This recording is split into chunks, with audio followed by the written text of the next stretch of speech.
Hi friends, வணக்கம். Welcome to சித்தூஸ் ideas. இன்றைக்கி சேமியா கோலா உருண்டை எப்படி பண்ணுறதுன்னு பார்க்கலாம். தேவையான பொருட்கள்: சின்ன வெங்காயம், கருவேப்பிலை, புதினா, மல்லி, இஞ்சி, பூண்டு, சோம்பு, சிக்கன் 65 மசாலா, மிளகுத்தூள், மைதா மாவு, சேமியா, உருளைக்கிழங்கு. கடாயை பற்ற வச்சுட்டு 2 ஸ்பூன் ஆயில், அரை ஸ்பூன் சோம்பு, பொடியாக நறுக்கின சின்ன வெங்காயம், தேவையான அளவு உப்பு, இஞ்சி பூண்டு பேஸ்ட்டு போட்டு வதக்கிட்டு கொஞ்சோண்டி கருவேப்பிலை, 2 ஸ்பூன் சிக்கன் 65 மசாலா, தேவையான அளவு தண்ணி ஊற்றி நல்லா கிளறி விட்டுட்டு வேக வச்சு மசித்த உருளைக்கிழங்கையும் போட்டு ஒரு கிளறிக்கோங்க.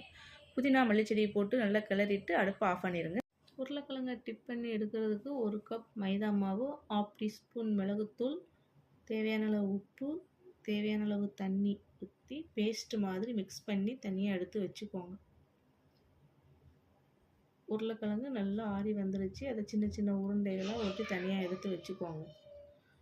நம்ம வீடியோவை ஃபஸ்ட் டைம் பார்க்குறவங்க சேனலை சப்ஸ்கிரைப் பண்ணுங்கள், நமக்கு கொஞ்சம் சப்போர்ட் பண்ணுங்கள். கடாயை பற்ற வச்சுட்டு தேவையான அளவு எண்ணெய் ஊற்றிக்கிறணும்.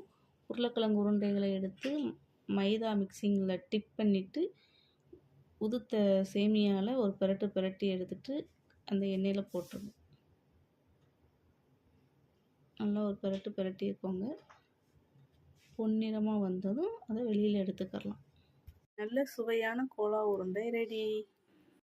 கோலா உருண்டை அம்மா செஞ்ச கோலா உருண்டைனாலே சூப்பரா இருக்குமே. சரி, ஒரு டேஸ்டிங்க போட்ட வேண்டியதுதான். சூப்பர்.